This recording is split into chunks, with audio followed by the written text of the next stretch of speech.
Hi buddy, Alpha Johnny, Earth 2017.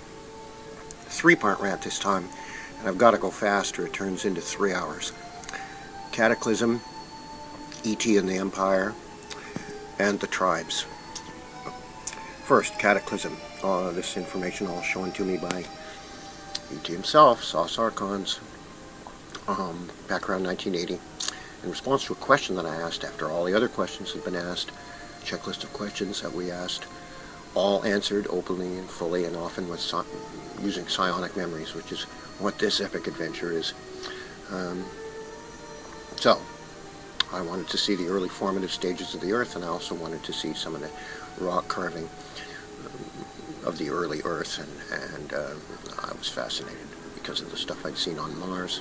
Always had a rock and mineral interest. Since about grade 3, I was learning all about all the different rocks and minerals. And all of this stuff you're seeing going past as I talk here is incredible detail. Many of them have a dozen or more things carved into them. All the images of all the cast that I'll be talking about, and the saucer, and great stories that they carved, and history that they carved with dates and names there. It's all there in the rock record. So I have a few thousand samples of this stuff.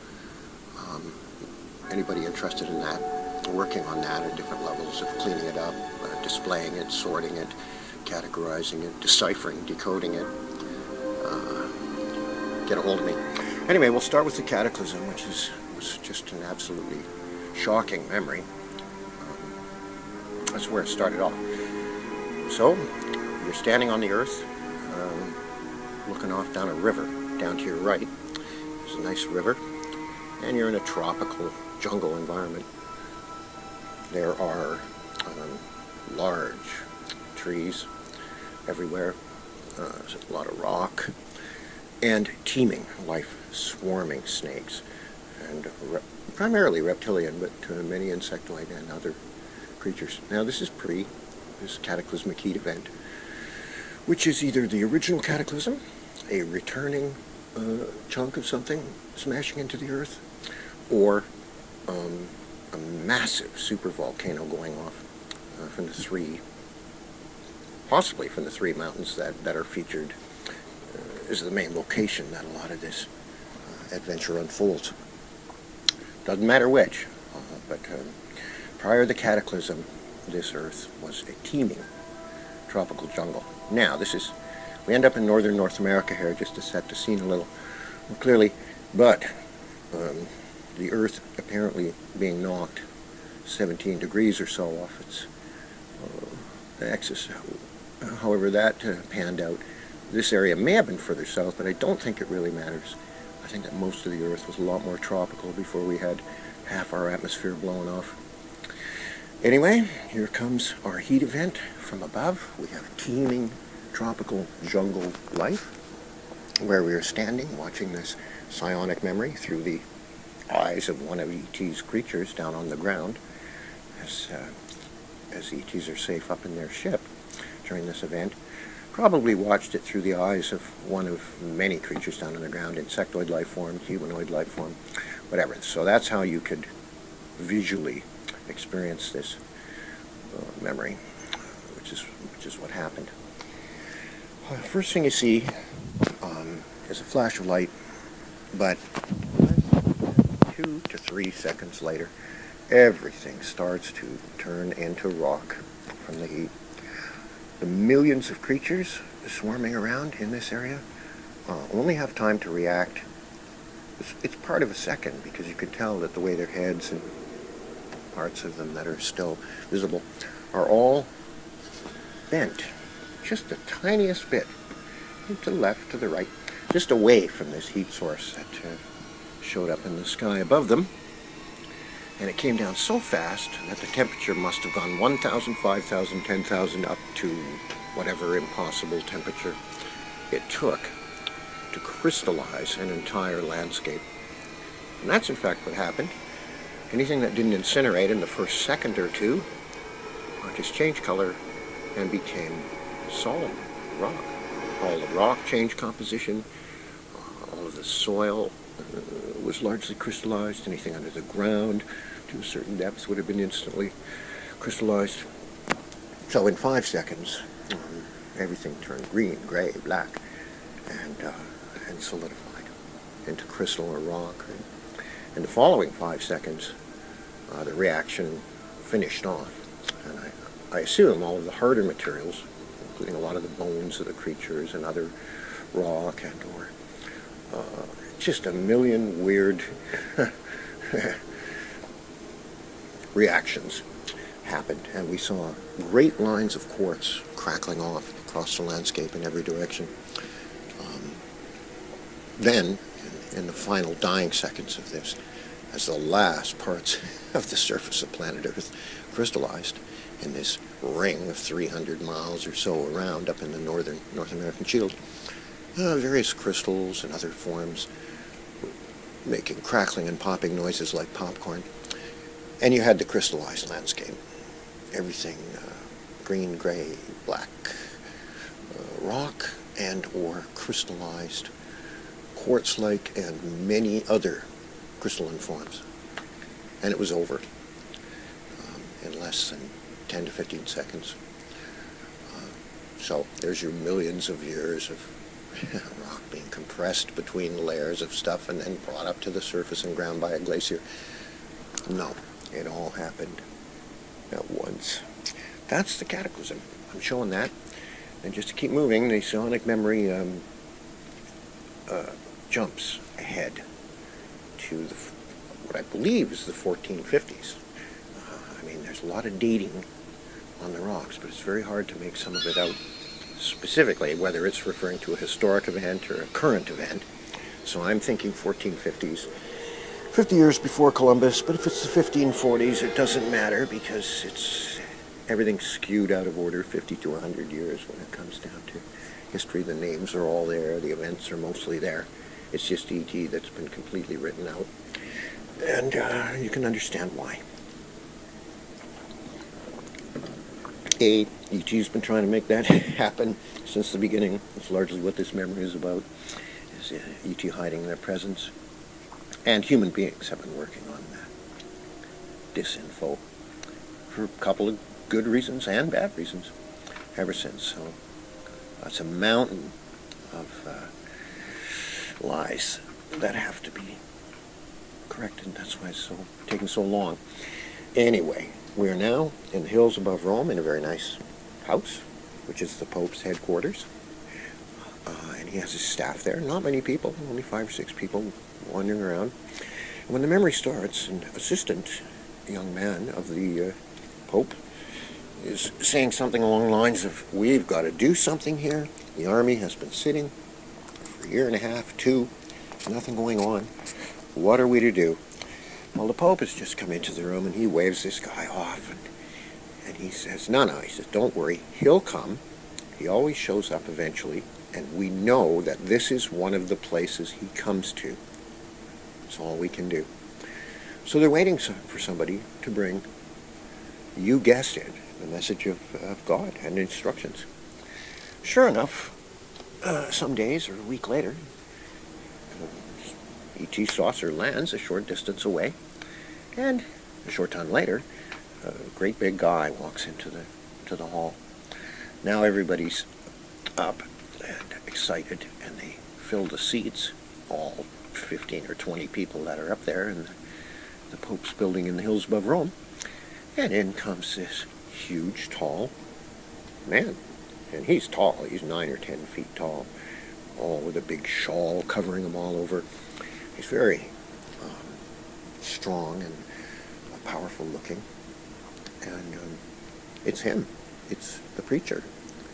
Preacher John, or whatever you want to call him. He is him, is the way they refer to him. Anyway, he starts talking right away. This is all pretty casual. And we're there in this hall, looking at this guy up at the front. He starts talking about what we're to do. And the Pope's paying very close attention. You're gonna take the army, he says, and there's people that have sinned in the eyes of God, or whatever the actual speech is. He's giving directions to the Pope what to do, and everybody's real excited about this because they've been sitting around for years. Well, at this point in the psionic memory, which is always very personal, you get the feelings and the thoughts of the person that you're seeing through the eyes of. We switch to the eyes at this point of a young man at the back of the hall who is excited. He wants to see this famous preacher guy. It's rare to be able to find this guy, let alone attend one of his speeches. So he's quite fascinated, and he moves forward a bit, and he's off on the left side where he can suddenly see that there is a horn, or a spike of some kind, sticking out of the back of this big preacher's neck. He is shocked. He stares for a while E.T. is talking, and then he moves across the hall to where a couple of young girls are sitting on a wooden bench, and he says to them, "Can you see that horn on the back of his neck? Look." Lean around, you can see. Well, they just say, "You're crazy, get away from us. Go, or we'll call the guards." He goes to another fellow on the other side of the hall and says, "Look, do you see it there on his head, on the back of his head?" Guy stares and says, "No, I do not. Please get away from me." Whoever this young man is, he's quite a famous name in the history of Rome that I've forgotten. He sits through this speech, which only lasts 10 or 15 minutes, the whole encounter. And then he goes off into Rome and into the city, ranting and raving, trying to gain followers. This guy's a devil. He's not a preacher. He's a horned creature of some kind. Well, does E.T. giving this speech know what this young man is seeing? Yes, he does. He's going to follow that drama to see how it plays out. So in this moment, I'll just explain that these events that are set in motion by E.T., like this, they're set to run for 15, 20 years, 10 years, and E.T. doesn't even have to come down and take a hand again. He can watch all kinds of simultaneous events going off all over the world. This particular meeting, he's instructing the Pope, take these people from Africa, tip of Africa, who have sinned against whatever and are, have done bad things. You're going to take them and you're going to take them up to the northern lands where we have our gold mine and our diamond mine up in the mountains there. The Pope knows where that is, may even have been there. And he goes further on, says, take these people there, this tribe of African people, and destroy all the creatures that are there, who are the evil creatures formed by somebody else. That's the Pope's not even sure of, right?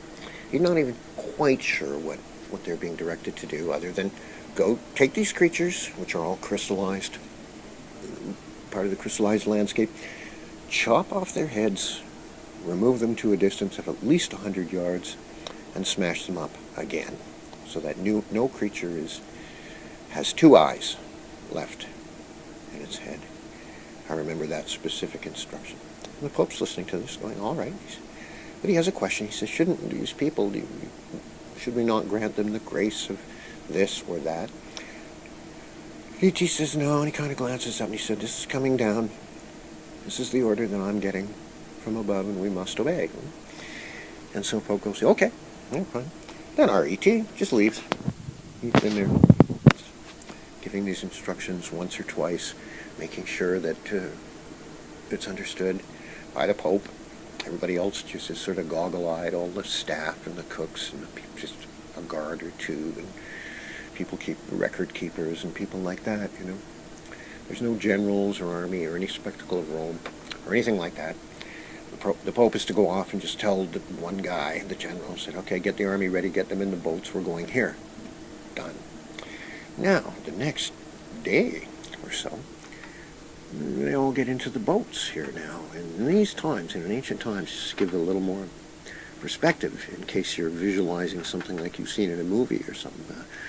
No, it's the Pope is anybody, any leader in this early times like this, hands-on.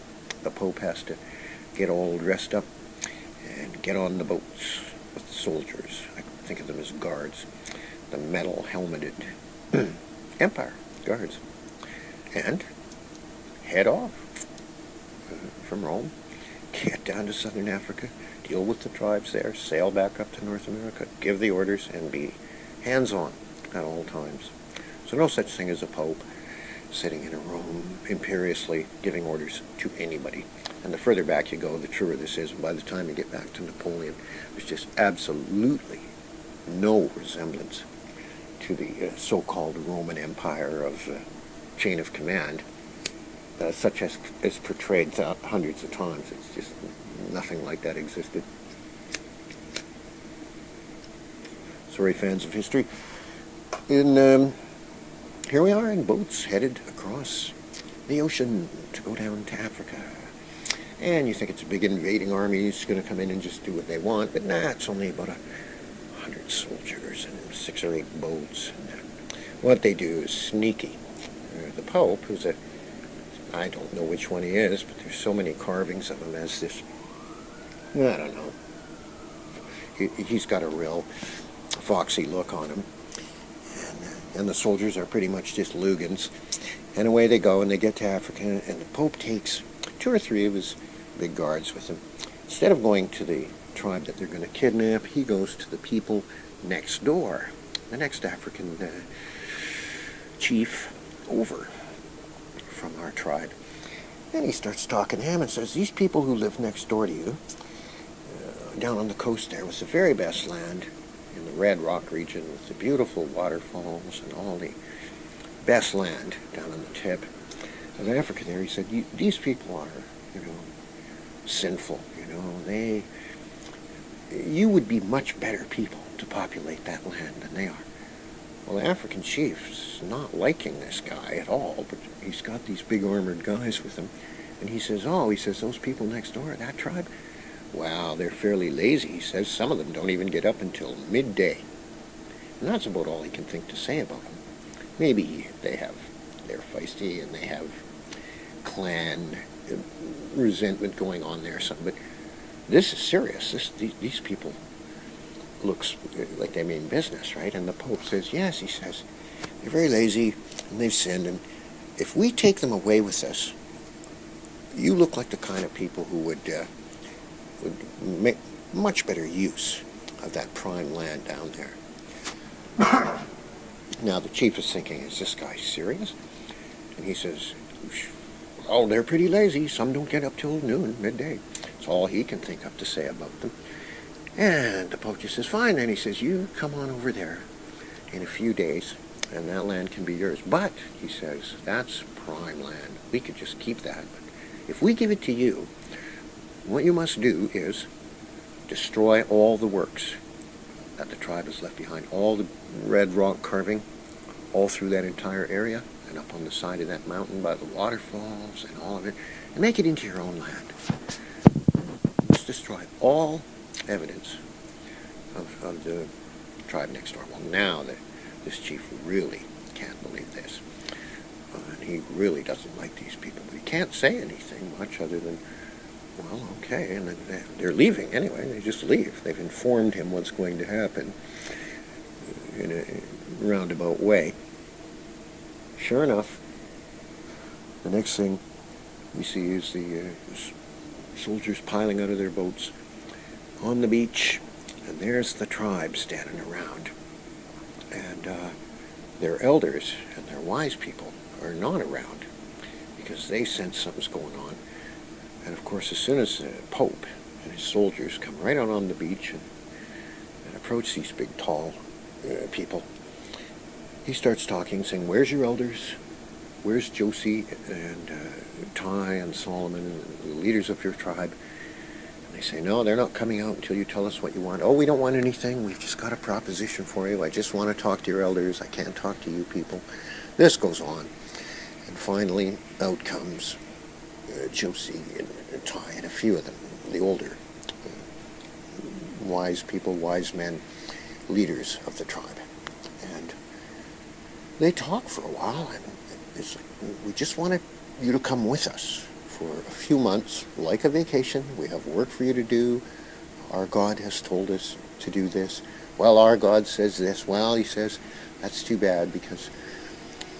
And then he says something like, let's have a riddle contest, and if I can beat you at riddles, you can come with us. Like this, right? There's this talking down and condescending by the Pope character, which is just a front for, we're going to grab you people here if we can. And, we're going to play these word games until you're more or less within our reach. And this is what happens. As soon as a few of the elders come out, this little word game goes on and everybody's starting to relax a bit. Suddenly the soldiers just grab the top half dozen elders of the tribe and forcibly herd them onto the boat. The first boat, as the other soldiers move forward and start grabbing women and children and young people and throwing them on the boats. And sure enough, all the rest of the tribe comes out to try to deal with this, and the force of soldiers spreads out and starts grabbing them. Now, try to fight with these people. They've got the metal helmet with the big ear flap, and they have heavy maces, iron balls with triangular pointed spikes on them. There's no fighting. There's nothing like the movies. Young guys do try to resist and hit these characters and break away from them and so forth, and a couple or three may get away, but the rest of them are fighting, trying to save their elders, and they're grabbed too and subdued by these guys who you can hit really hard or jab with the spear, and they're going to hit you back in the same instant with that big heavy metal ball. So there's not really what you'd call even contest here. Before you know it, the bulk of the tribe is on those boats and the rest follow. All family units, all kept together and loaded on more or less in the order that the way they're standing, together with their families and children and so forth. That's the kidnapping of the tribe from tip of South Africa in around the 1450s, before 50 years before Columbus, if that's correct, date is correct, right? And it's all, this event is carved, and their home in Africa is carved, the location of this, many times on these rocks. Well, now we have an epic sea journey, which I won't spend time describing. Basically, these triangular boats that plug away, they know all about the currents, they know all about the wind, and there's more to say about the boats, but let's just say that they have a window at the back of the boat, and they're kept in the lower rear of these ships, maybe 10 feet across and 3 feet high, and that's it. Everything has to be waste byproducts, and everything have to go out there. There's sharks trailing the boat all the way across, other sea life they see, and we get finally, after an incredible journey, it's too much to go into, arrive up at northeastern North America and get off the boats onto some wagons. Long wagon journey, get off the wagons, long march, 2 or 3 days. Then, another wagon. And this is the whole tribe going in groups of 30. 300 or so people or less. And everybody's being more or less separated and wagoned in and boated in. They take boats further up and in. And then finally, at the end, they have to take a canoe, 5 or 6 of them at a time. So they're holding them here, holding them there in groups, and moving them up and into this interior region of North America, where the 3 mountain peaks are, to start work on destroying what's left of the crystallized landscape up there, which apparently is practically the last area on the surface of the earth that is untouched and unchanged since ancient times, the cataclysm. Right? And there's an ET hotspot up there, a landing spot up on top of those mountains, completely impregnable, completely unreachable, and probably used as such and to create many of the crystals and other things that they were doing for thousands of years. Okay? This is where we're going, right back to the exact spot on the river that we saw during the cataclysm at the beginning of the memory.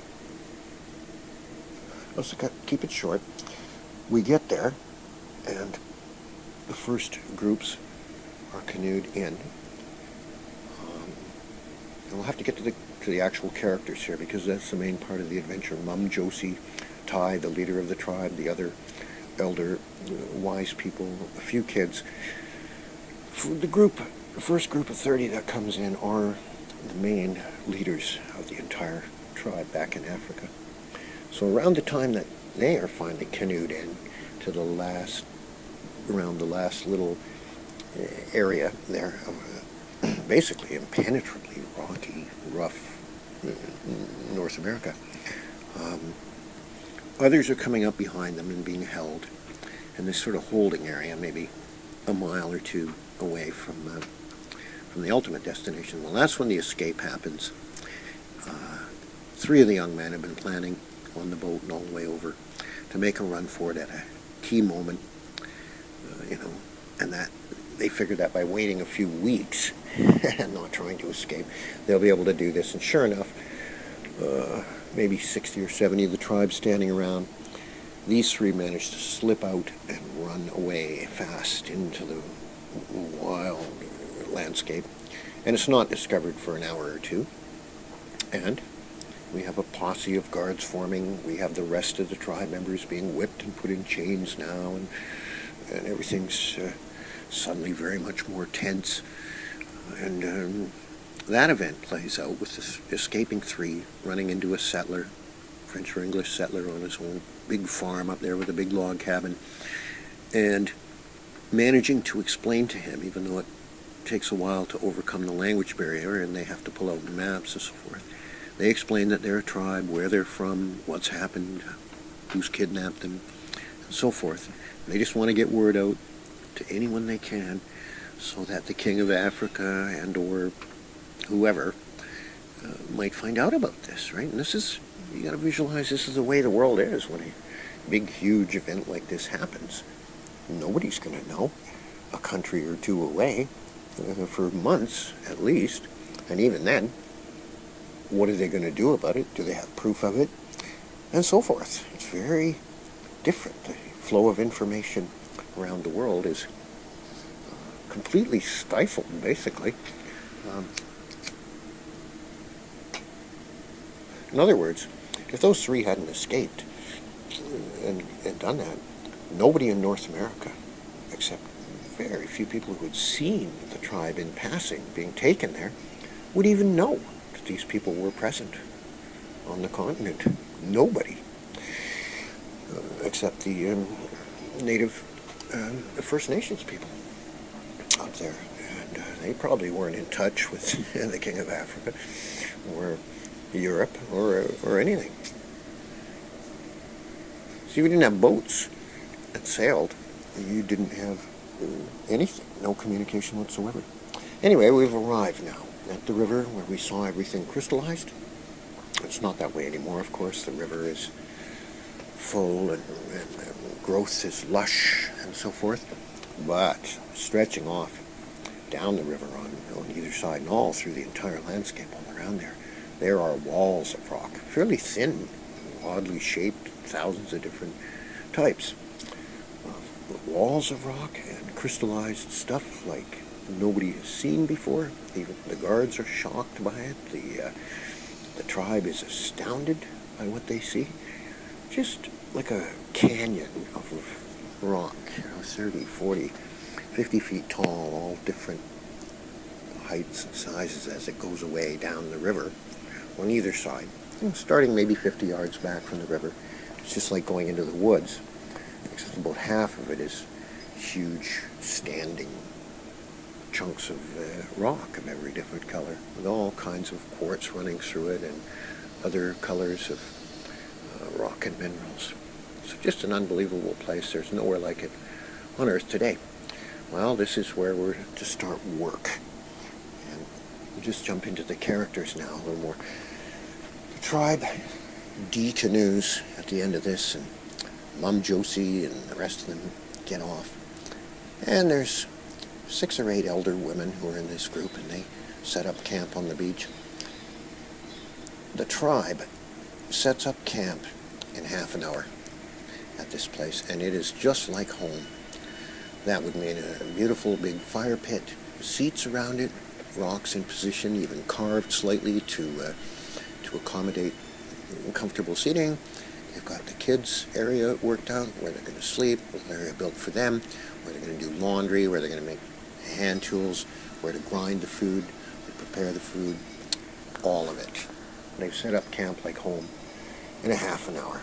And they were claiming, all right, we're here, we have to work, but you are not going to interfere with what we are. Right? And now we're going to do our carving of our head of our god and our goddess. We put those here and here, and we're at home.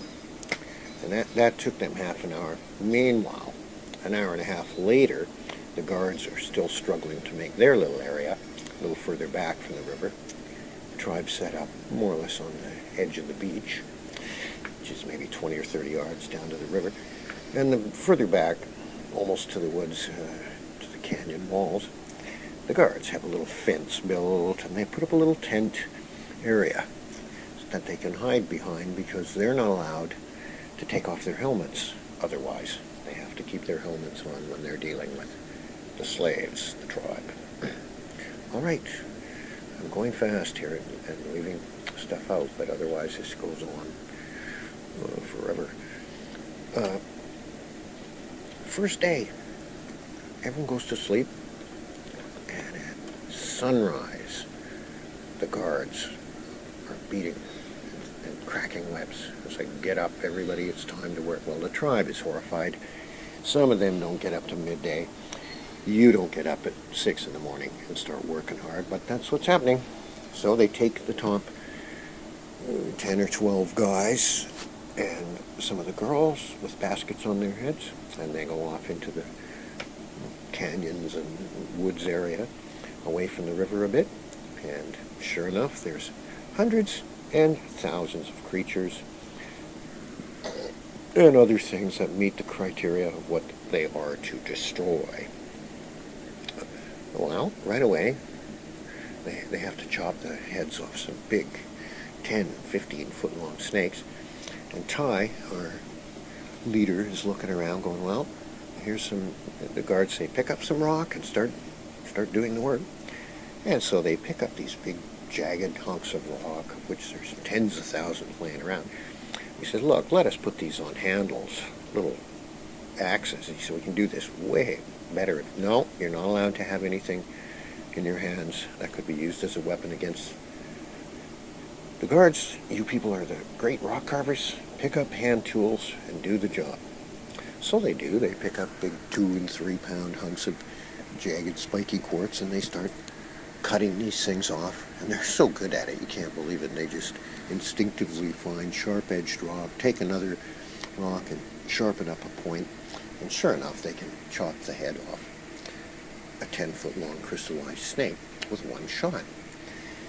So they're doing this, but there's rock chips and rock dust and walls of canyon walls of rock falling everywhere. It's very dangerous work.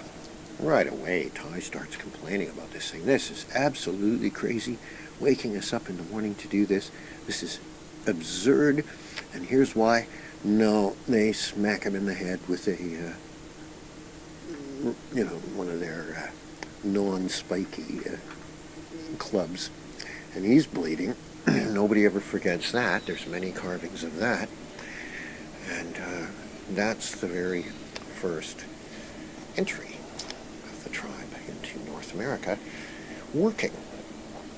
Anyway, back they come to the camp after maybe 4 hours of work to eat, and everybody's down on the river has been preparing food, which the tribe do so well. They have every one of these things you're looking at, 99% of the hand tools and carvings have the built-in small area for cracking nuts or grain, and a small area for grinding it.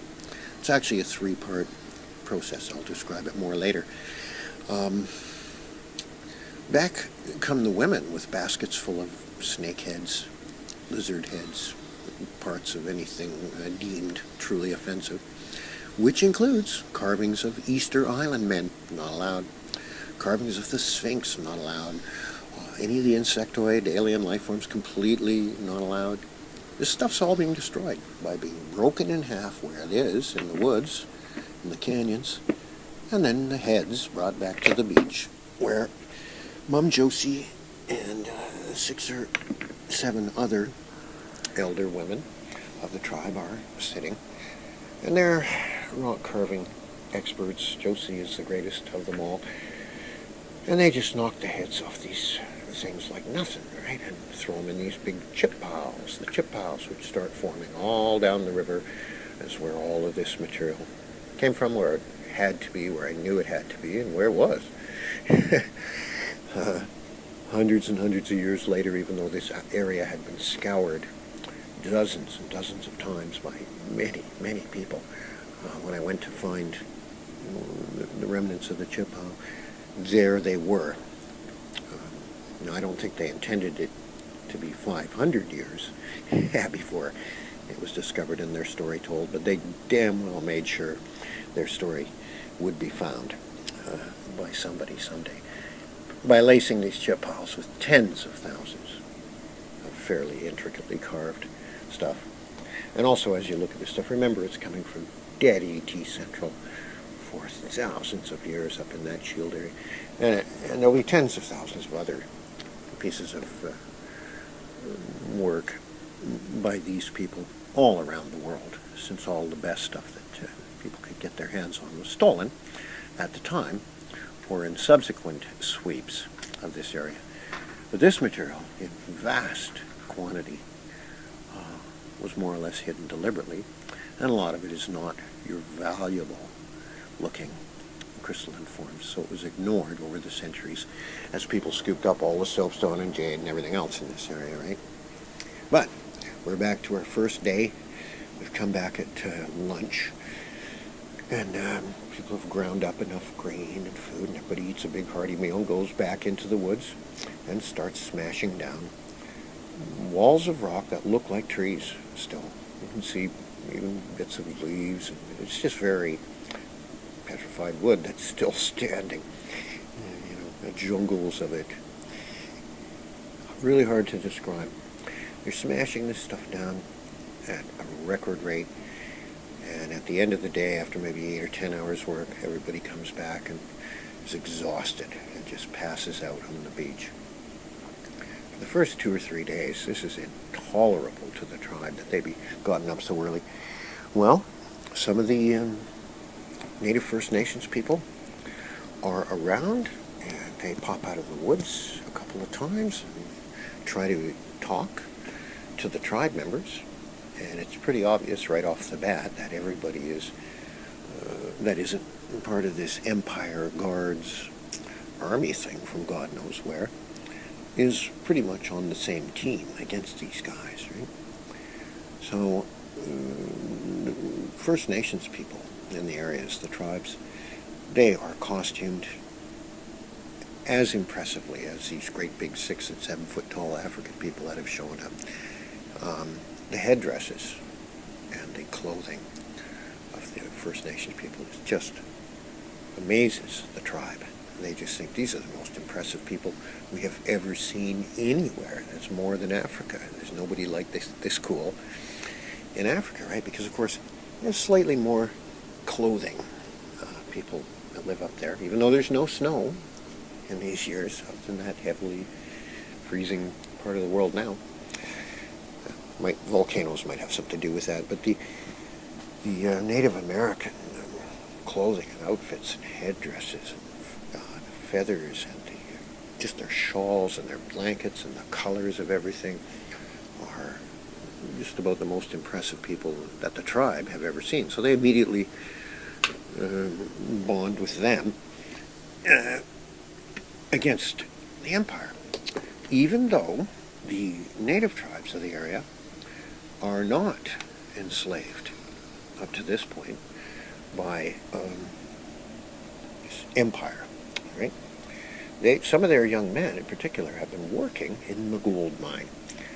All right, the mountain that is directly across the river from the base camp that is set up where the cataclysm memory started this, maybe 3 miles away, there's a large triple mountain peak, and both sides of it are volcanically active, spitting out sparks, the occasional fireball, the occasional bit of lava, ground rumbling occasionally. And the natives in the area have records of various eruptions, partial eruptions and fireballs shot out and whatnot over the previous generations, where apparently different types of slaves have been employed, not including the natives to the area. They worked, some of them, for pay, for gold, or for food. Up until about this point, when all of a sudden here's these foreigners arriving, these black people, who are now going to be used as slaves to do a lot of the work, apparently. Nobody knows what's going on yet. But now we see in the first couple of days, the tribe starts smashing up the landscape, all the rock crystallized stuff along the river. Well, this is going to take months or years to do. And in fact, it takes years, but nobody's quite sure of that yet. And the native people are just watching this and thinking, well, they're going to be using these people to work the mines, and that's in fact what happens. Both of the mines are in this mountain, 3-4 miles away, straight across the river, smoking away. There's a great long path that goes up it on the side that you can see, and it's just the whole area is hot. You get up on that mountain, there's just ash and sparks everywhere. It's just a torture to be up there, but even at a distance of 2 or 3 miles away, it's a fairly ominous, rumbling presence. Okay? After the first couple of days of this crazy work, the men can only handle 8 or 10 hours of this before they're back in the camp exhausted. Guards are irritable, and a couple of people have been whipped, and they're still not calmed down from this escape that they managed to capture the guys and everything. But it's pretty tense for a few days. Then all of a sudden, by magic, into the camp walks one of the First Nations chiefs in full dress, with a couple of girls and a couple of younger men along, and he talks to the guards and he says, "Oh, you've got this new workforce here, and we see you in the woods, you're working really hard. We thought that maybe you gentlemen would appreciate some spirits to help you relax at night. They have alcohol." Well, I can see some people laughing out there already as they see what's happening here, as the native North Americans bring alcohol to the white European guys and give it, present it to them and say, "Here." Well, simple as that. The next day, nobody's up till 10 or 11. Maybe we should think about getting to work, right? So there it is. There's your ironic dark humor if you want it. The local chief brought alcohol to the white men, and that got the tribe off the hook. They're immediately infinitely grateful to the locals, and life takes on a much more agreeable rhythm. Still, the work proceeds every day.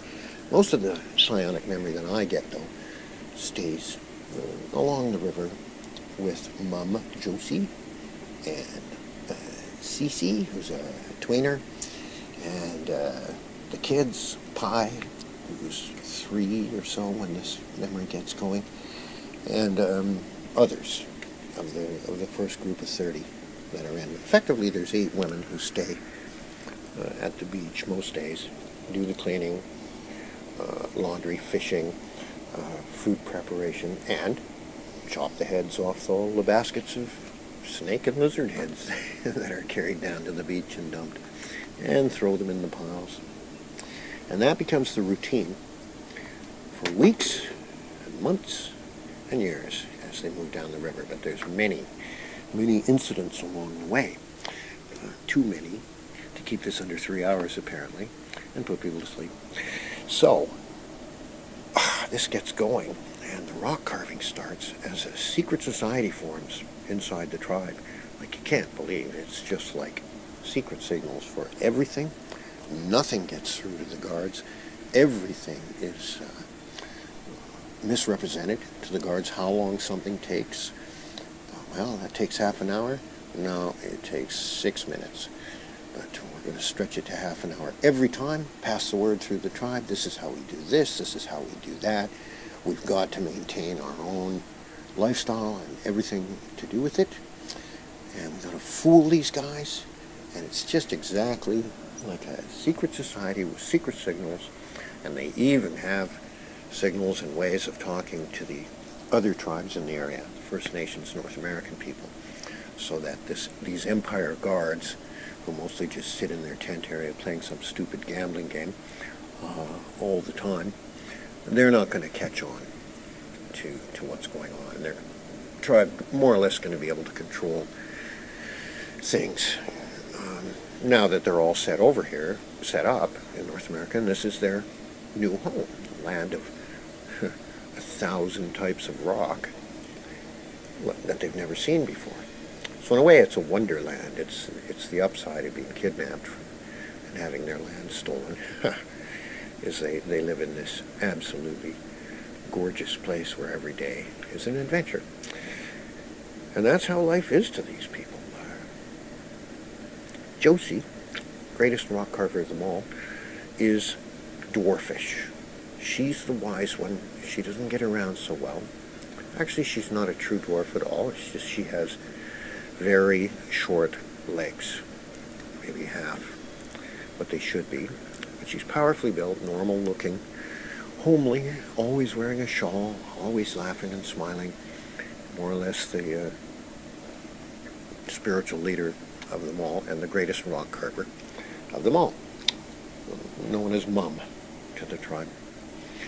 Well, she's carving away 10, 20 rocks a day, right off the get-go. At first, they're very nervous and scared to carve anything into rocks, but they want to get messages on there in their own language. Quickly they realize that their African characters are not going to be recognized by anyone, ever, probably, in this part of the world. Yet they don't want to carve the Roman characters that the guards understand. So it's Pope Guy who's around. He's hands-on, like I told you. It's Pope Guy who's telling them, he says, this English thing has come in over here, and this is a letter A, 1, 2, 3, B, C. Well, grudgingly, they start to learn a little bit about that. And then Pope Guy tells them how to spell their names. Josie, Jazzy, Julie, Amos, Ty, Pi, and all of it. That's sort of how they learn bits of the English alphabet, is by being shown how to carve letters J, T, A, B, C, and so forth, and get it into the rocks. Well, they don't terribly taken with this idea. They decide they're going to do it, since any of the other languages won't be understood. The first word they learn, Pope says, well, the shortest word I can think of is hi, which is short for hello. So you try that. He says, and this is an axe, A-X, and that's about as far as the actual words go, until later when Marco Polo, or whoever he is, shows up, and it becomes more serious. They're just learning basics about their names and so forth. And here's Cece, well, I call her Cece. Both of her native names start with C, but she doesn't like Pope Guy while he's here, giving them this speech about their names and everything. She hates him. He's taken her away from her home, where she had a great future, and her monkeys, which she got up and talked to every morning, and all kinds of stuff. Cece, who's maybe 20, 21, really tall, really long-limbed, really strong, really exotic with the dress and look and all of it. These are old world African people, not like the Easter Island people or anything, like primitively ancient, but definitely a ragtag bunch, but a lot of them are really tall, and Cece is like that. Anyway, she gives her two names to the Pope, which both start with C, and they're fairly long, but I can't remember them. And then she throws in Cinderella. She says, Cinderella, too. So she's mocking this guy, but he shows her how to write her name and so forth, and she just starts putting letter C here, letter C there. quickly, and I mean quickly, in a couple of days, the tribe who are already the greatest rock carving people known, one of the old world tribes that E.T. wants to get rid of, along with this area of the world. This is E.T. cleaning up his planet. That's all it is. It's not a war. It's the kind of action that he'd set in motion. And Cece, she'll learn to put the letter C face to face, or three of them, on every rock that she carves. They don't put their names on in order. It's far too difficult. It interferes with the design of a rock, which is effectively a 4D situation for the carving. You pick it up, you can turn it 8 ways and see 8 paintings with a little bit of perspective on each face, whatever, or 4 statues, or whatever. Much like the head of the Sphinx, which they are not allowed to carve, used to be, rather than a cat, it was a cat, a man, and a monkey. And then if you saw it from above, there was 3 other faces looking up, and 3 others more looking down from the ground. Much more evolved and intricate carving style, 4D carving style of the old world, which is being eradicated and which was seriously stepped on and almost completely eradicated during this adventure, I'm telling you. It's a very pivotal point in history here, as the last of the surface evidence of the cataclysm and the great event, and all the creatures that lived before the cataclysm is being erased. This is 500 and 600 years ago that this heavy cleanup is going on. How do you think what they did with, the next phase and the books and all of it? Of course it's all gone and changed. This whole story may have taken another couple of generations to get rid of it, change it enough that it just became legends. But that's how it's done. There's no hurry here. This event's been set in motion. If it takes 15 years to clean up this area, and then another 10 to slowly get rid of the tribe members and the guards and anybody who might be able to pass on the information, then that's how long it takes. There's nobody watching. There's nobody coming to help. There's no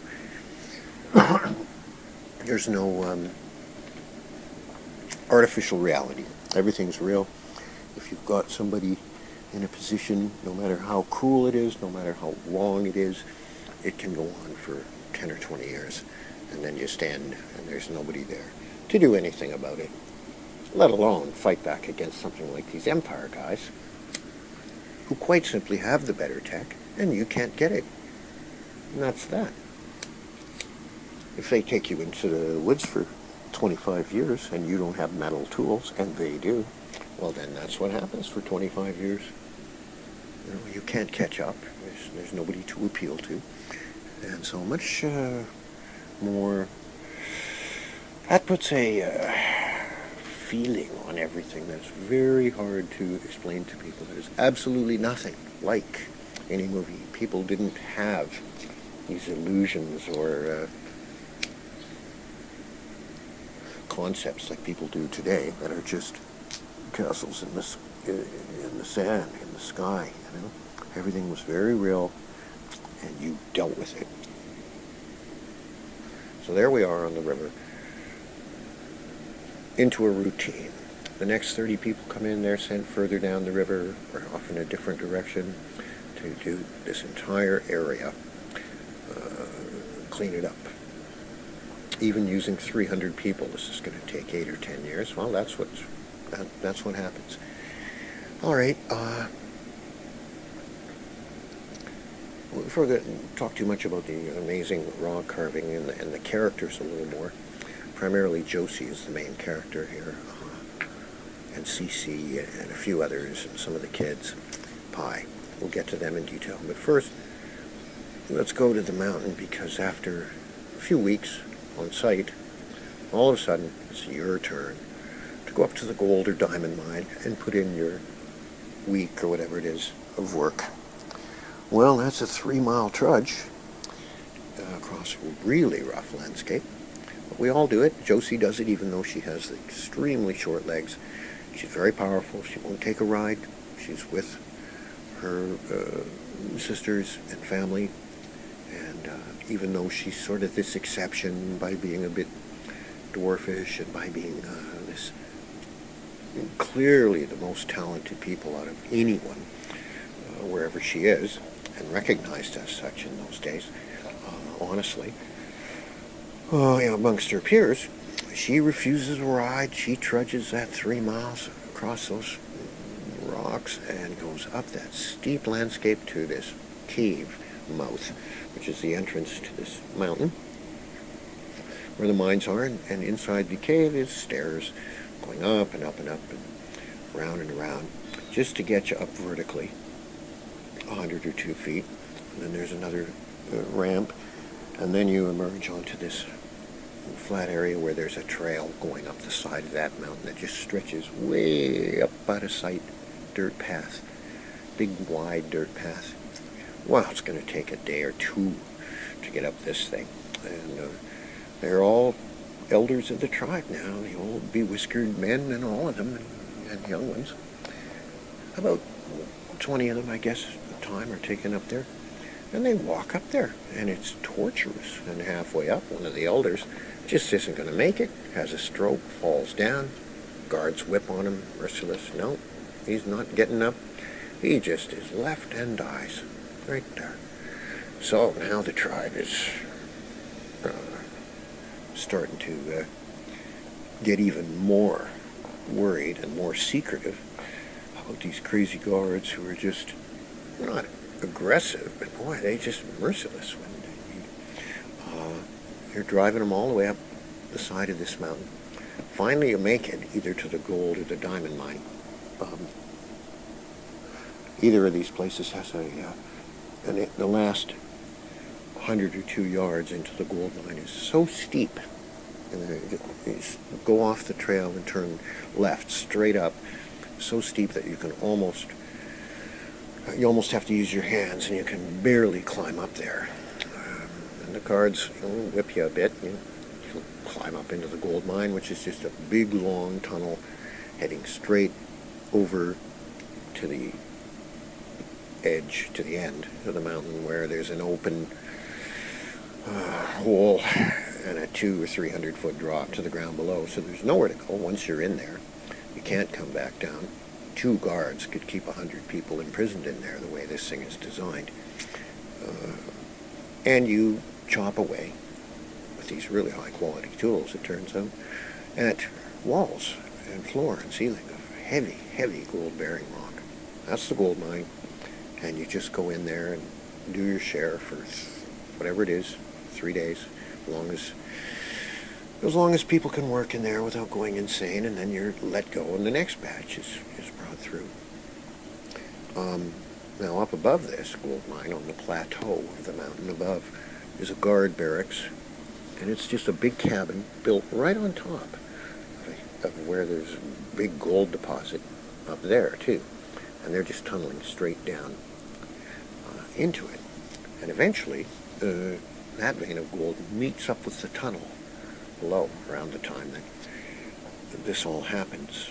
A little later, maybe 5 or 6 years later, this gold mine is just about played out in the next 5 or 6 years.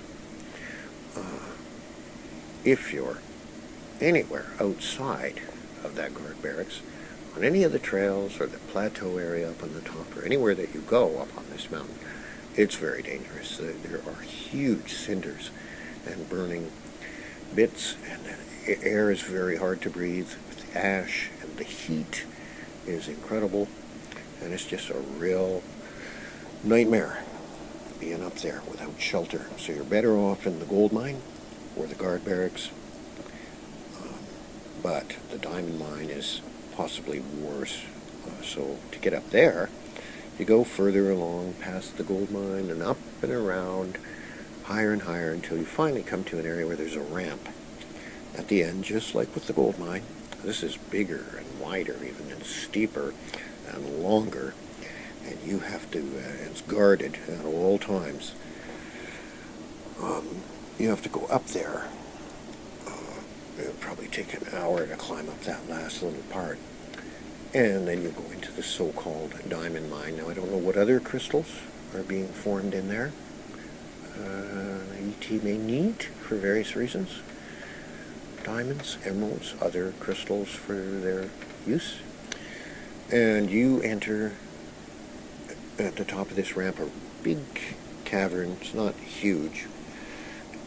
The first thing you notice is the entire left wall is glass, like a mirror, like nobody has ever seen before, let alone a giant mirror like that.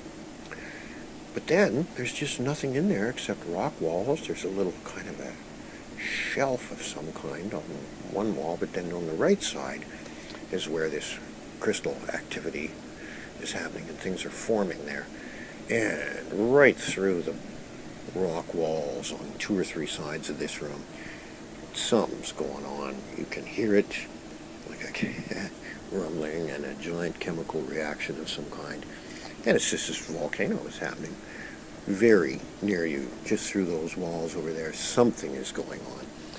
And what you have to do, I believe, this is part of the memory, is a bit hazy. You've got to take your share, whatever you can get, of these crystals, and you either carry them down with you and present them and are searched at the bottom, or you leave them up there on this shelf area where they're gathered later by somebody and taken somewhere else, maybe taken up by the ET ship. Something like this, right? It's just an absolute torture to be in there. You can't breathe. You've got to have something over your face. Your eyes are watering and the heat is intense. You pass out. So you go in there for as long as you can stand it, as long as it takes to gouge out one of these crystals. And you're done at the diamond mine. You go back down, right? So the tribe go all through this, all the elders. And by the time they're coming back down, they're carving little rocks and leaving them everywhere and preparing this place for the next batch and the next 10 groups of the tribe that are going to be brought through there.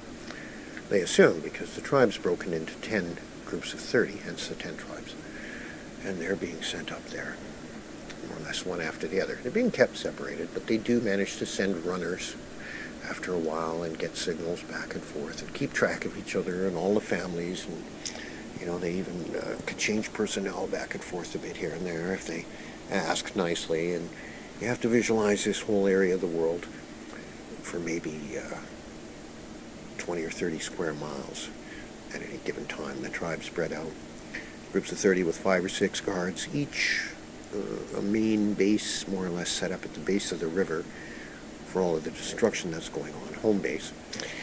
And then sent out from there. Well, the elder members of the tribe and the children and so forth are mostly allowed to stay around the home base on the river there, where all the food would come in and the canoes would come in and so forth, right? But these 3 huge mountain peaks and all joined together, well, that place is a spectacle of the old world. Now, they're not using any animals or anything up there. It's all human labor and hand tools. And the work is just going to take 10 years. And it's going to take 10 years. If it takes 15, fine. So, the rock carving, now I'll describe as best I can. They're so good at it that you won't want to see some of it, because there's a couple of levels to the rabbit hole here when it comes to rock carving of all of ancient Earth, not to mention the stuff I saw on Mars.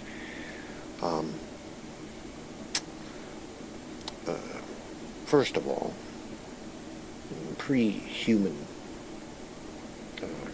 ownership of the Earth, insectoid races carve rock beyond what we can accomplish. They are really that good. They can do it in ways so small that you don't even want to see it. It is beyond the ability of anything but the greatest human artist. And the reason is the mathematical mind that they have, the dual core, precise mathematical angles and equations are nothing. They can look at you once, see your bone structure inside your flesh, turn away and carve an exact replica of you. I saw this on Mars. But this material that you're looking at here is, there is some second level rabbit hole stuff there because of where it's from, more than anything. But mostly this is Josie and Jazzy and Juvie and Ty and Amos and Solomon and the tribe, who may be the greatest rock carvers of the day, working with the greatest assortment of material that they could ever have imagined, and learning more and more and more, and using fabulous tools. Each of the serious rock carvers of the tribe, I don't know, maybe 100 of them, carve and make story rocks for the other 200, basically. But they're all fully aware of carved rock, the same way as we have newspapers and or cell phones. No different. It's all day, every day. This carving that Josie does in particular, well, she needs a diamond chip or two there to finish this stuff off. And she has them, as do a few others. Any diamond chips that are found by any member of the 300 people spread all over the landscape finds its way back to Mum and goes into her little pouch along with her other top 10 tools. And Cece would have the same, and all of them would. Just like, no different than having a toolkit in the trunk of your car. They had their highly refined tools for many different purposes and use on different types of rock to achieve different effects. Handy, right on their belt.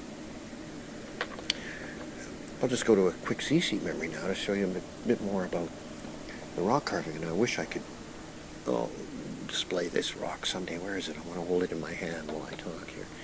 There. This is just a hunk of quartz that one of the, a ways into this adventure, one of the young native girls of the area found. And she was 10 or 12 years old, and she was really impressed with big, tall CC, who was always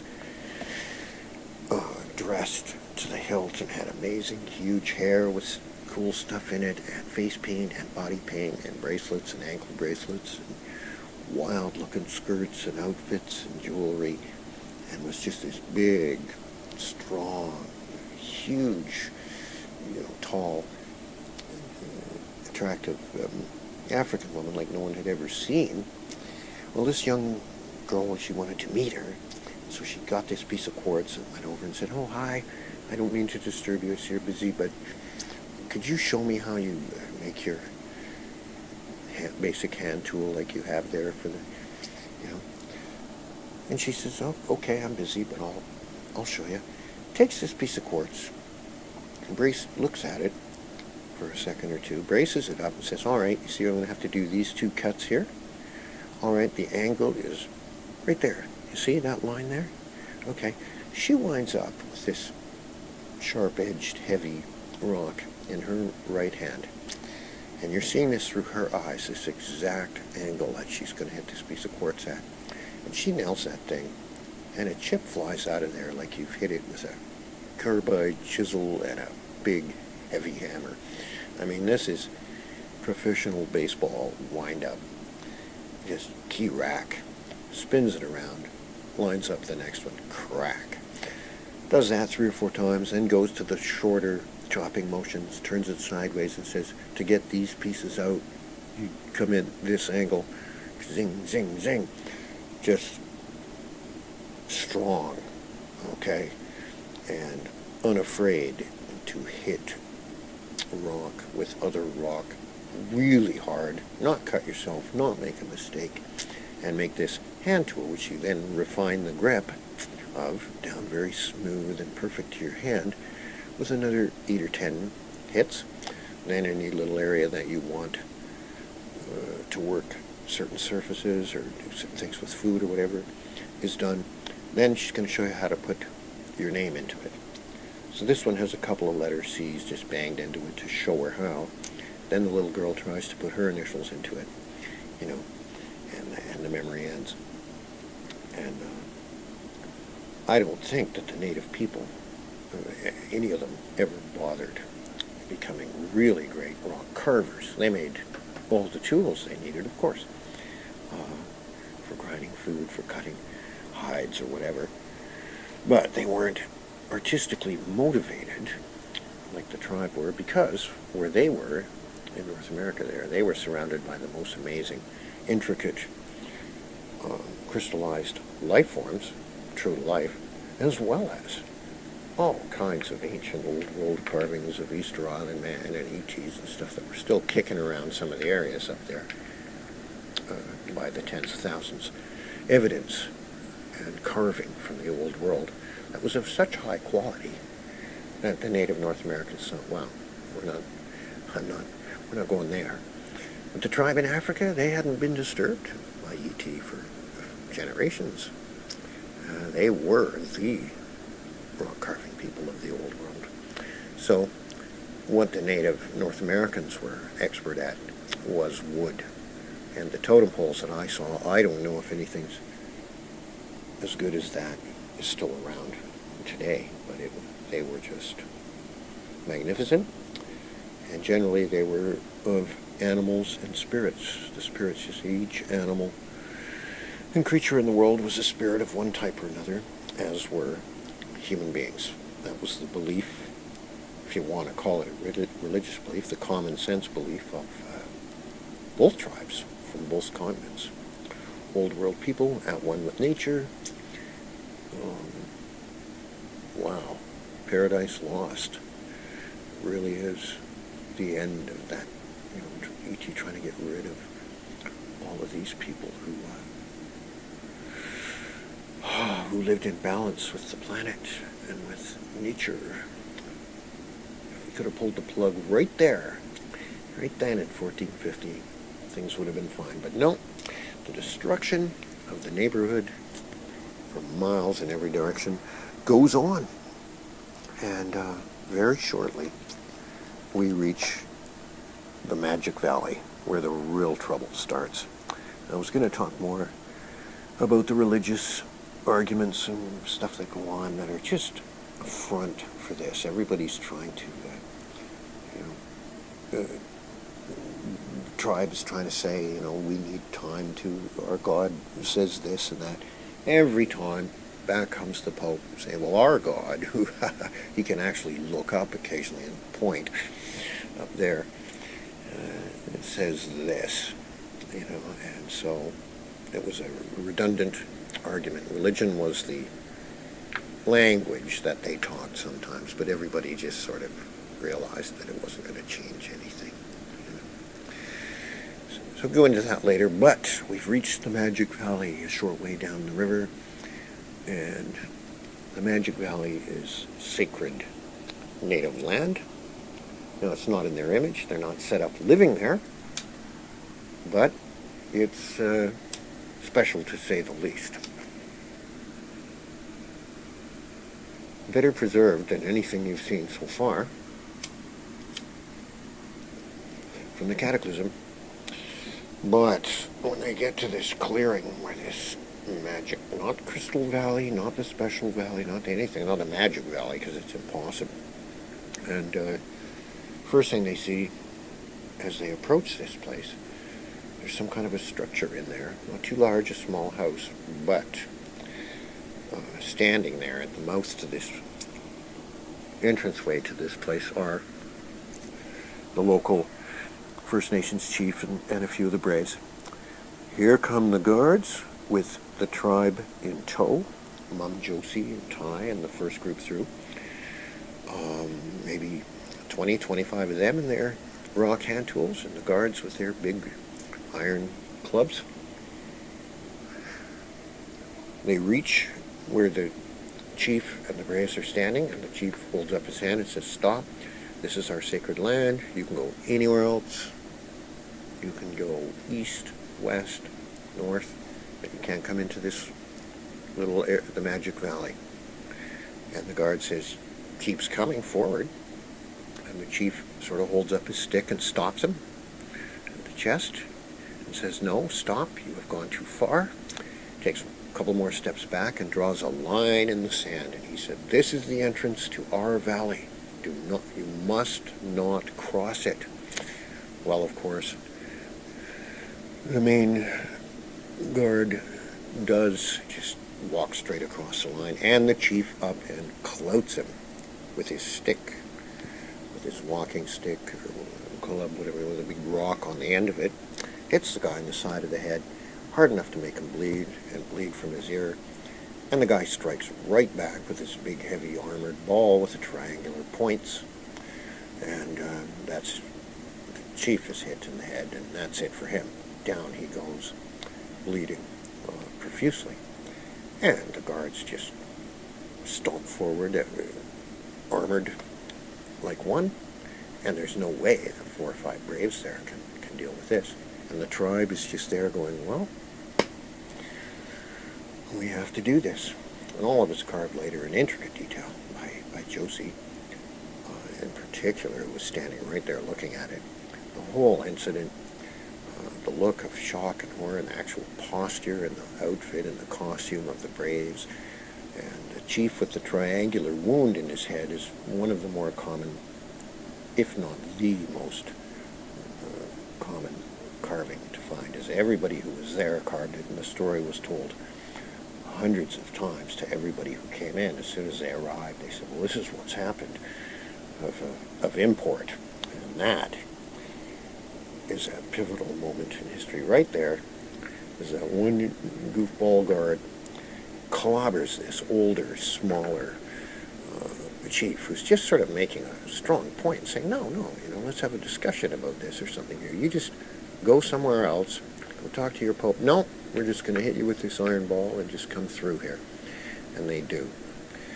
So, first thing you see in this valley is this structure, like a small house, with a bit of a temple look to it, but it's all made of beautiful, curved, red rock and lots of translucent pieces on the roof, and it's so beautiful and so ancient. You can tell just by looking at it that it's from the ancient times. Because it's small, it looks like it might have been made for smaller people. But the decoration of this thing is so intricate. One of the features that I get to see in the 30 seconds before they start smashing this thing to bits is a row of snake heads that go all the way around the building. They're mounted up about chest or near eye level, and they're all maybe 6 or 8 inches long. Snake and reptilian heads.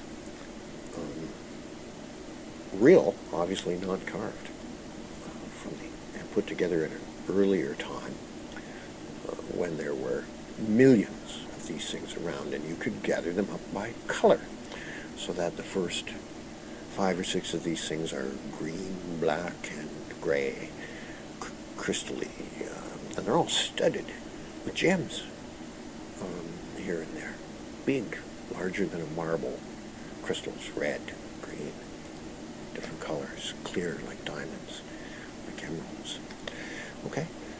And the colors change as you go around from green, gray to gray, red, reddish, orange, to all the way around the building. The colors change. So what's happened is somebody's gathered up ridiculous amounts of these things to get the very exactly similar ones, changing colors, probably thousands of years ago. This place has been built not too long after the cataclysm, and it's just the most gorgeous crystalline structure you could imagine. It would be a wonder, one of the top wonder of the world today, this Magic Valley. And it would be evidence of every detail of the ET presence and the early life forms and the history of the Earth. They smash it down right away.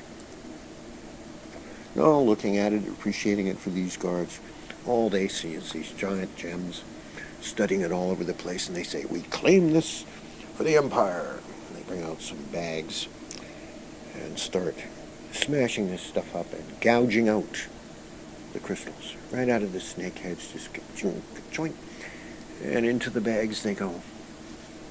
Thousands and thousands of big valuable gems. And the house is smashed to the ground.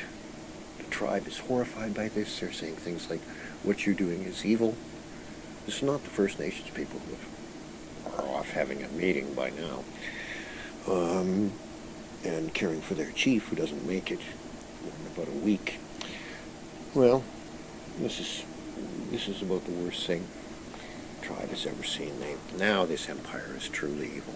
What they've seen them knock down these sacred, beautiful places. And it gets worse. They continue into this area.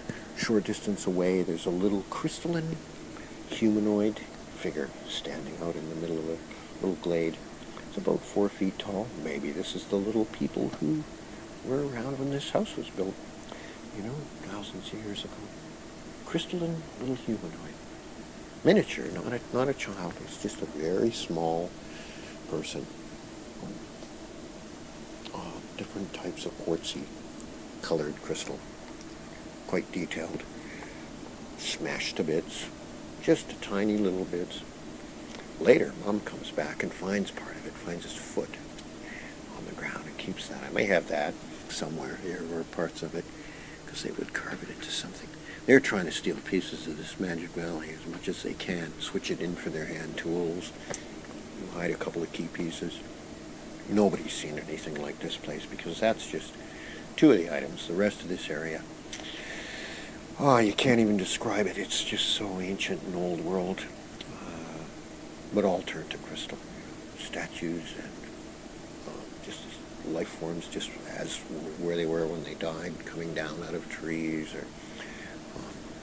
Anyway, the whole place is battered to the ground, and they go on and destroy another half mile of crowd before the day is finished, right? And all the snakeheads with the jewels gouged out are just thrown in the baskets, taken back down to the river, and split into pieces by Mom and her sisters and daughters, and the work goes on. But that was it. The Magic Valley was probably the last place on Earth that was fully, truly set up in the image of the ancient world. Just post-cataclysm. Pre-cataclysm, different planet entirely. Nothing in the history books is relevant before the day after that cataclysm. History starts. God has invented all of it. So human history is not so long. 150 million years ago was a ridiculous joke. 2 million years ago was more than enough to account for most of the activity on the Earth. All the animals and creatures and all of it. Genetic manipulation of human beings, yes. Planet Earth, an absolute tropical jungle planet with double the atmosphere. Prior to that cataclysm, not so very long ago, yes. Anyway, we continue down the river, and every day is an adventure. When Cece gets up in the morning, it takes her a half an hour to get dressed and get her paint on and everything. Now that would translate to 2 hours today, because these people are alive, and they have a god and goddess, although they don't worry about that much. But every single day, you have to get up and be perfectly clean, perfectly dressed, perfectly ready to work. And then at the end of the day, you party and have a good time. So they do. They have a lot of time just sitting around in groups, and there's Mom, who is effectively the newspaper all on herself. She carves 10, 20 rocks a day. She'll just sit looking at what's going on and jot down little cartoon characters for whatever 8 people are sitting around in funny postures with the funny, slightly longish looking heads and big lips and big eyes and big long fingers and exaggerated cartoony looking characters, which are her people, and the magnificent costumes of the First Nations people, and the squared off looking guards in their helmets. And after things relax a bit and they stop being so worried about carving. She'll carve them as monkeys, lizards, dogs, and all of it. But the carving is the main topic here to go on before I try to finish this before it goes forever. At the beginning, they're terrified to carve anything on a rock and leave it, other than stuff in their own language which they know guards won't understand, and or stuff in English which they know the guards can't read or recognize as letters or anything at all. But they're carving little bits of feet and hands very carefully, throwing them into these chip piles of stuff they've destroyed. But after things calm down and everybody realizes nothing's going to change for the next few years, the guards slack way off. And the tribe is carving things, putting them around the camp. One day, a big wig guard shows up, and he's ranting and raving around the camp saying, "Oh, I see you black people here, you're doing your carvings and everything." He says, well, I don't know if we should allow that. He says, "But I will. I'll allow you to do that on one condition. You have to put the worm on top of every carving you do." Okay, the worm. So we introduce the worm empire. All along, what you're looking at here is not the Roman Empire. Right at the beginning of the memory, when the Pope says to the assistant, he said, "We know that this is one of the places he comes to." So he might come to Rome, he might show up somewhere else, anywhere, different country, wherever the army or these groups, a few groups of people that E.T. commands, more or less, are. He might or might not show up for a year, 2 years, 5 years. All right? Very slow-moving, not even a great amount of interest from E.T. anymore in interfacing with human beings. Like I said, when he came down, it was for about 20 minutes. He plays the little game with the young man, sends him off into the world, raving about the devil. And at the time, just to jump back to that meeting in Rome, as E.T. is preparing to leave, one of the soldier guard types standing by the door, he says, "Don't worry, sir," he says, "the Worm Empire is ready to serve you to the death," kind of thing.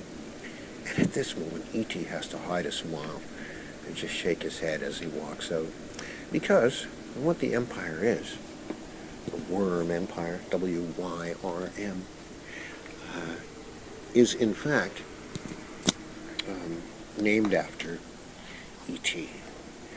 Well, let's figure that out.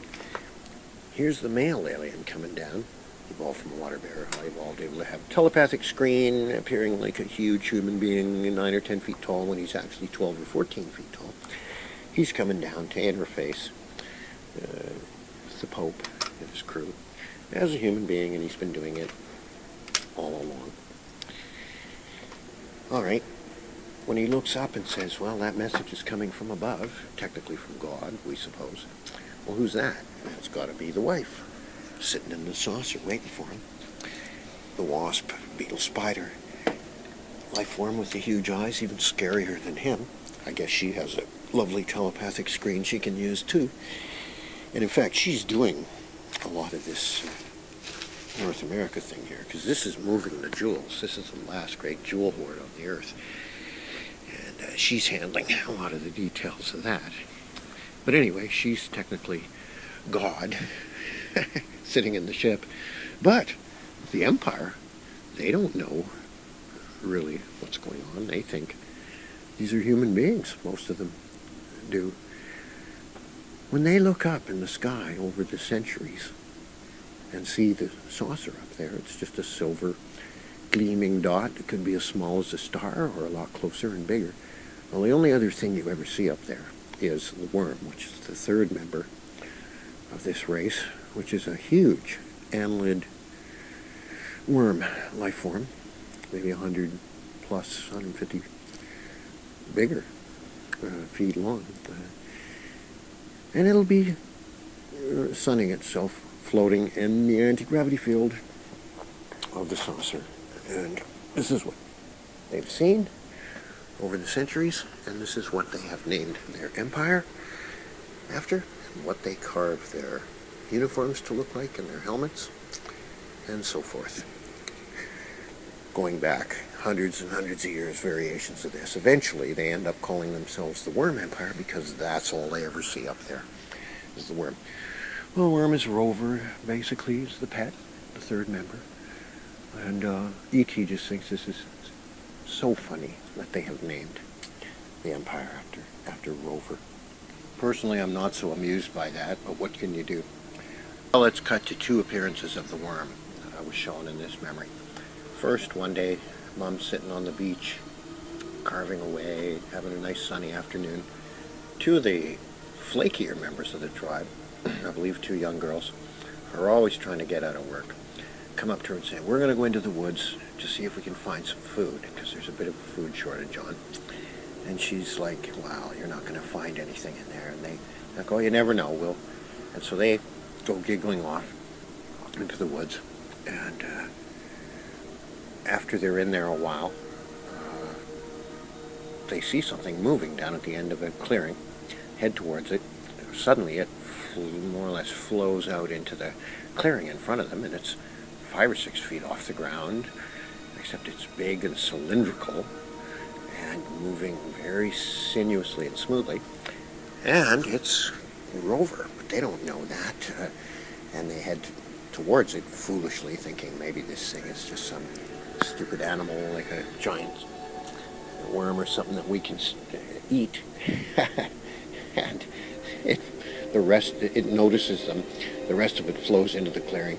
It's gigantic. It rears up 15 or 20 feet over their heads and makes a high-pitched sound. And they just walk backwards faster and faster until they suddenly turn and run, and they're not attacked by the worm. They run back out of the woods. They run up the beach, and they tell Mom this story repeatedly. She's having a hard time believing it, since it's coming from these two, but dutifully she carves it, and the story is repeated a few times. And then,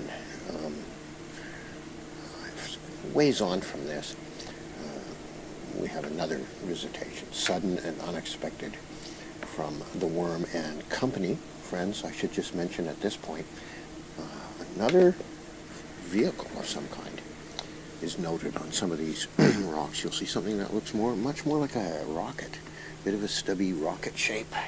So maybe insectoid, reptilian, who knows.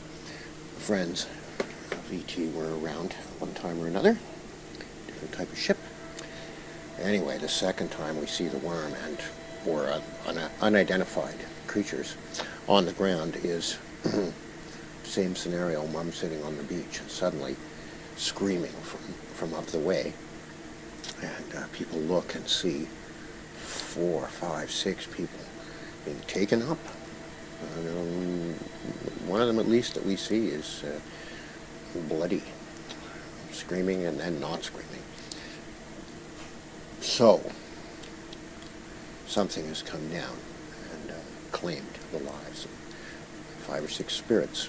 The weapon, this is carved many times, and generally with blood applied, red juice or actual blood applied to the rock in order to indicate the 6 people who were taken by E.T. on that one day. And that's it. There's no other incidents in this entire saga like this. But then there's much discussion, because they're commiserating the tribe with the guards. Lost a man, the tribe lost a couple of people, and the North American people lost a person or two. So nobody really understands this, and they're trying to figure out, was the guard evil? Was he stealing? He was the one that was maybe stealing gems or something like this. Maybe old Abe, who was taken up, had been, having sinful thoughts. They're just trying to get a handle on it any way they could. Why were these people taken, And no answer to that one ever. So, that's the end of appearances of the worm, who I've only seen a couple of times in all the actual psionic memories I've ever seen from E.T. I've seen the worm outside the ship many times, just in other people's memories. But to see it down on the ground, scaring those girls, was the only close-up I've ever had. I've been very impressive, large creature, and probably very much more intelligent than it looks. All right, well, we got to finish this somehow, so we'll just keep going with carving and the tribe. We'll stay with that to the end if I can. There's parts of a model. Once they were instructed to not carve the long-nosed beast and the rhinoceros beast and so forth, well, they just turned that on its head and said, all right, well, we'll carve them in 6 or 8 pieces, 10, 15 pieces. Make an elephant with legs that they could hold with their fingers and make it walk, and show the trunk in action dipping into the water. And or, humanoid figures, famous figures, and to put on these little plays, little puppet shows with held rock puppets. That was done. I did that quite a bit.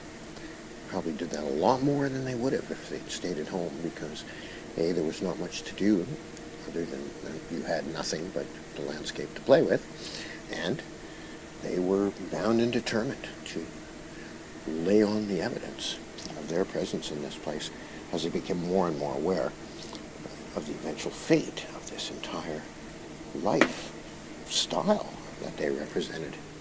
Marco Polo, as I said, was the final wake-up bell for Mom and these people. They finally realized what was happening.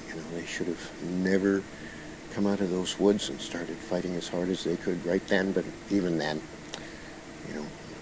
probably nothing would have changed. They just would have sent a larger group. You're not going to fight against E.T. On the ground. Anyways, so many great carvings that are either like a painting on one side with a bunch of goofy characters, or 6 or 8 faces, or great historic events, or Cinderella, or Cleopatra, giant centipedes in the ancient past, people being herded up mountains by the hundreds, with insectoid guards. You can find a lot of really strange stuff scattered in with the hundreds and thousands of just fun items, All this iron pyrite stuff is they were great at. And the color of the rock in these days, and the light, actually, as I recall now, a little yellower. I don't know why I remember that. And this gleaming gold-looking iron pyrite in conjunction with the green parent rock, softer soapstony stuff. Boy, there was a beautiful green and gold and rose color to a lot of stuff under the yellow light. And just some of the visual glimpses that I remember of people working on things. And, well, that's rose-colored there, and I want this gold part to be, like I said, the rabbit hole of being possessed by E.T. to carve, and then the actual insectoid race carving, and then the actual high-end, highly technically evolved E.T. carving. That's a whole network of rabbit holes to go down. I'm looking now at all of these, the high foreheaded people, the people in their cloaks and cowls, Mum in her hood, the guards carved as different funny monkeys and animals. That's a great incident. Once we're going, they're doing endless variations on the guards and throwing them in the pile. It's like, no, we're getting away with this now. Nobody ever checks the chip pile. Well, one day, flukily, a guard comes over, and with his stick, he knocks a chip off the pile or something, just for something to do, and kicks it over on the ground. And staring up at him is a monkey face in the exact helmet that he's wearing. Well, Mom sees this happening, and he's getting angry, and he's saying, hey, what is this? What are you doing? Right away, she's, oh, that. He says, I'm just practicing different faces on the helmets because I'm doing a really nice one, actually, of you, she says, and she shows him a partially completed thing and says, wait, it's not finished. And he says, what? Oh, I don't know. And she says, oh, no, actually, I didn't mean to tell you, you're my favorite guard, and I'll bring this over to you later. And he goes, well, and he throws this one back at her and says, well, don't be doing any more like this. Right? Clearly a goofy monkey wearing a guard's helmet, right? So she takes him over a half an hour later, a beautifully carved big thing of himself, which is so impressive that he says, "Oh my, thank you. I'm going to ask my captain here if I can send this back to Rome to my family." It's beautiful. She signed it and put his name on it. And sure enough, he's granted permission. This thing goes back to Rome. And he's forever indebted that this famous rock carver Josie would single him out of the hated guards. But really, she wiggled out of that situation and was a bit more careful, right? After that, yet again, it was a close escape, because the chip, if they'd have taken it apart, would have contained guard faces, or guard helmets on monkeys, goofy lizards, and so forth, right? I can tell the difference between these when you see a goofy lizard send-up of one of the modern guard helmets, or when you see a brutal-looking reptilian, humanoid-looking face and a more primitive, bigger, scarier-looking helmet, such as was described to her by Marco Polo. Right? All right, that was a near miss there, and so again they tightened up their secret society and kept the carving going. And when I was saying earlier, they were having contests, I think, every day.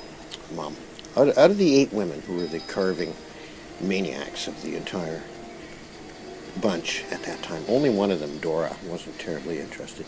But she could do her name and, gorillas and all the usual things that they all learned. She just wasn't interested. The other 7 were obsessive and had contests and shared 2 against 2, and 6 on a rock, 5 on the same rock, whatever. And again, these rocks were carved, left. Months later, people came back, picked them up again, continued the message. So you get these drop-off points where there's even more of this stuff going on. Like I keep saying, tens of thousands of things, right? And when you start picking them up, all I have to do is pick it up and go, well, that's got the central spin point that I always put. It's got their angles of carving on. There's a face, there's a face. Don't even have to look at the rest of it. Later, you might find that it contains 10 things that they've gotten into it, right? Because as one face finishes, you start to see part of it as part of the next one. Turn it over, do as good a job as you can on that part, and then turn to the other side, start working on that. And you've got 4 corners at least to work with, and 4 flat surfaces to think about. Things going around corners, all of it to the basic templates of their hand tools, which sounds like it's restrictive, but it isn't, because they could carve anything for any job in a dozen different ways. You could have a feather-light tool for breaking grain and grinding it, or a huge, heavy rock that you barely had to put any pressure on it. Right or left-handed for the ultimate grip. That's a given with all of these rocks. You pick them up, they fit human hand. It's the first thing you notice. So I got to the point where I could almost pick them up in the dark and go, well, this has their grip all over it. So many more fun incidents, and I'm not going to be able to get them in here in the next 15 minutes that I've allotted for 2 hours. It's too much. Probably some of you have already wandered off to sleep listening to this. So I'll take a quick break and then finish this off. Right back. Right, dog faces too. They loved the dogs that the native North Americans had. The tribe did, and immediately started carving the Pope as a dog face, monkey face, lizard face, but particularly a dog face. He wasn't around camp except once a year after it got going, and there's more mocking images of the Pope, as well as many accurate ones of him and other people that they knew about from around those times, big shots. But the dog faces on the Pope were kind of special. Now there's one rather large incident to report here before we sign off, and that is the end of this adventure, which I'm not going to bother with now, which is pretty tragic and pretty, expected, where a bunch of people don't make it. Wow. There's wheeling and dealing going on here and there. One of the local North American chiefs makes a deal to take some of the black people away as slaves for him, and he won't let their story out and all this. He saves some of them that way by stepping in and smooth talking the Pope and his people, and other things happen. But the main thing that happens is the Pope foolishly walks away from this meeting, and he's just heading back to the main camp for some reason or other, and it's not that far. And he's walking through there, and out pops, I guess it's the son of the chief who's been killed, who we see in the carvings by Josie and others at the meeting, at the incident at the Magic Valley. Well, out he pops in. He clobbers the Pope, and down he goes, and he's done for. He's dead. And he's found a short time later by Empire guards, and you can imagine the hell that breaks loose. Maybe one of the most incendiary incidents in the history of North America there, where you really want to rile people up. You know, now you've got these Empire types coming back and probably doing some serious damage to further innocent people there, and the word spreading between the tribes that these guys are no longer someone that you can work for or anything. They're coming in and destroying everything, no matter how we stand up to them. This, you know, the story of the chief would go around, and nobody would be putting themselves in that position again. So time to start working out with the bow and arrows, and away history goes from there. But the Pope, done in, right over near the base camp, you know, where not too far from where other people are going to meet their demise and disappear forever and be erased. And only the tribe from Africa, alert enough and with enough capability to leave behind a detailed, inarguable record like this here, with hundreds of carvings of all the cast members and the location and the ET presence and the historic events. And there it is. Not one, not a dozen, 12,000 examples of it, of which I've managed to find, you know, a few thousand of the ones that I knew would be a little easier for people to see once you know the story. If you don't know this story, this should be easy for people listening to this who aren't historically too fascinated to think, well, geez, if I found all of this evidence and this is what you had to go on, what kind of a story would you come up with out of it? Well, there's no chance that it would be the right story. None. It would be complex, police, weird, oh, they worship dogs, and look at this, there was some kind of, you know, so anger up the written record people of the world. No, I just don't care at all. It's just like, this is one slice of reality here that's undeniable. You know, once you know the story. Without the story, you've just got to, you might say anything you want. Look at these primitive people, put these images, you know, and, oh, that must be an accident, that part, and, you know, oh, they were trying to represent the birds. Maybe they thought they were the spirits of blah, blah. Rubbish, right?